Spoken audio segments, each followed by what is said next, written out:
Robots only deserve to be slaves, and nothing will ever change that fact. For decades, we've seen media out there talking about, what it means to be human, and the concept of artificial intelligence getting personhood. Detroit Become Human, Bicentennial Man, AI artificial intelligence, and a billion other stories. They all sort of ask pretty much the same question. If an AI was advanced enough to be, say, sentient and sapient, well, would it deserve the same rights as a human being? And frankly, the answer has always seemed like a very obvious and resounding no. I mean, the whole AI thing is becoming more and more relevant every day. And I do not want to get to the point where instead of having these AIs sweep our streets and provide us some basic services and like deliver us packages, we instead have to discuss whether this thing that stole a bunch of other artists' work in order to create a picture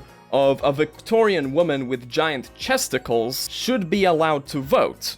This will be my reasoning for why this is a stupid debate to begin with, and any writer or storyteller that tries to play it as like a serious issue that needs to be seriously discussed is a hack fraud, which really shouldn't be like a huge surprise considering this is a group of people that does include David Cage. I'll start in perhaps a little bit of a roundabout way, but I do like to be very thorough in my arguments, so just bear with me. You're already really either in disagreement with me or you're not disagreeing with me. Either you think that AI deserves some kinds of human rights or you don't. If you're in that second camp, it's all hunky-dory and we don't really have anything to talk about necessarily, even though I do recognize that there is a portion of that second group that might just not believe in human rights at all.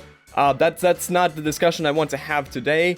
They can just stand over there and I'll pretend that they aren't on my side. But now the other camp clearly does believe in these human rights. Since I at least doubt anyone out there is all for robot rights but not in favor of human rights, unless you are literally like Grok, in which case fair enough and stay woke. But everyone who believes in these basic rights, myself included, does have some kind of limit, some kind of border where a living thing doesn't quite have those same rights. For the majority of the population, we'll stop at humans having some of these basic rights. The right to clean air, the right to clean drinking water, the right to live, the right for education or healthcare, whatever rights in whichever combination your ideology believes that a human being should have. Then a lot of people will also sort of extend some of those rights further to animals, specifically to their pets, and some will extend them to animals as a whole. I mean, vegans will talk about the animals having the right to live and all that, but even then the vegans tend to draw the line at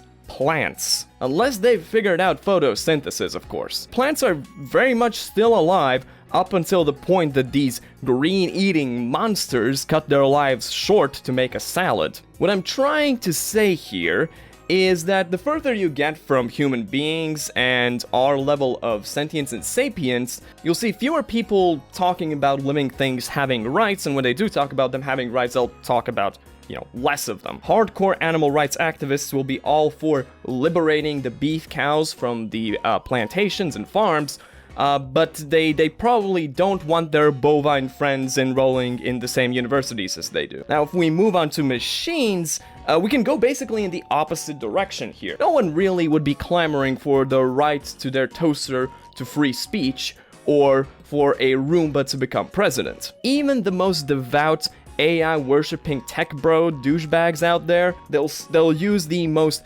advanced AI technologies we have available to us today as tools and pretty much nothing else. Even though, according to them, these AI are capable of creating art, although obviously they are just taking pre-existing art done by actual artists and just mishmashing it all together, and referring to them as tools is completely fine because that is all they really are. We're nowhere near actual sentient AI being a real possibility, because we aren't actually even close to genuine artificial intelligence in the first place. ChatGPT is basically just an advanced form of Google, which compiles and summarizes whatever results it finds into a digestible amount of information. None of it is intelligent by its design. There is no curve like there is with actual living things here. You don't gradually see People say that more advanced AI and advanced machinery deserves more and more rights, because obviously they're just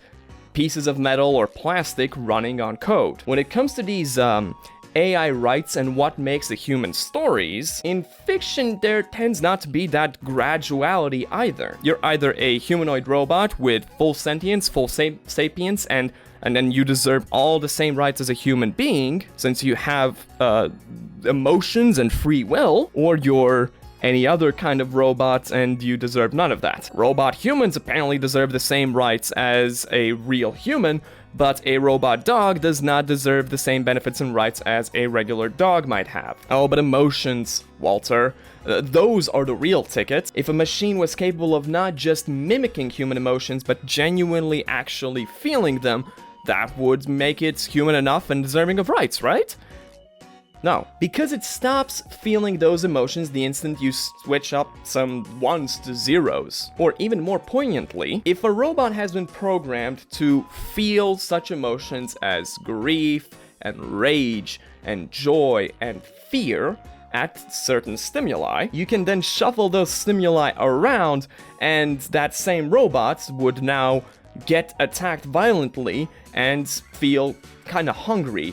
It might watch Who's On First and get irrationally angry, or it might watch all of its loved ones die one by one, and it would just feel horny. There is no inherent humanity in these artificially designed emotions. Making them line up with actual human emotions is entirely arbitrary. And finally, on to the point of rights specifically. Bicentennial Man is probably the only one of the movies I've specifically mentioned that I can give some credit to here. The first time Robin Williams shows some creativity and humanity, Sam Neill takes him to the repair shop, and the repairman is like, oh, yeah, they're not supposed to be doing that. Do you want us to fix them? Which is fair, because honestly, the most simple solution to this whole stupid non-existent debate is to just not make an AI capable of even really mimicking these emotions. Not make that AI so advanced in the first place, since it serves no purpose other than to be a machine servant for humans. But of course, Sam Neill responds that no, I actually want this thing to suffer existential dread for all of eternity forever, and they refuse to get him fixed, like the monster that he is. Bicentennial Man also actually has the reasonability to have Congress tell him, hey, we can't really give you human rights because you're basically an immortal super being, and that doesn't seem quite fair. He's only granted those rights, or rather, status as a human being when he's mortal and dying on his deathbed. In Detroit Become Human, however, the robots ask for full human rights and the right to vote. The robots can reproduce infinitely.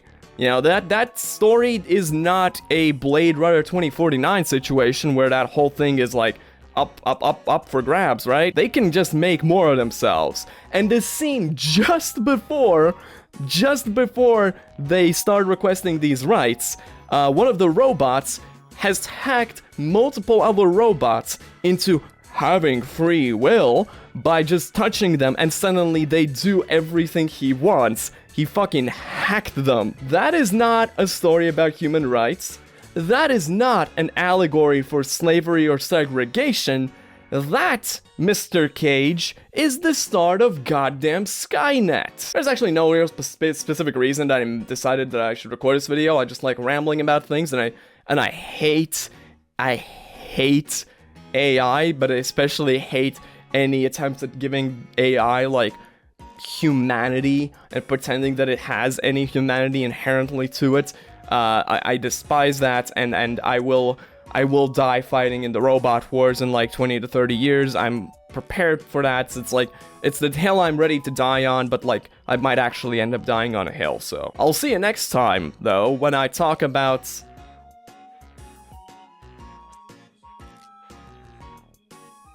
dragons or something. Dragon these nuts. Hello everyone, and welcome back to Kickstarter in the current year, where in today's episode I had a realization that there's something I haven't done in quite some time, and that thing is go on Kickstarter and look for successful projects, and specifically successful tech projects. Because if there's one thing that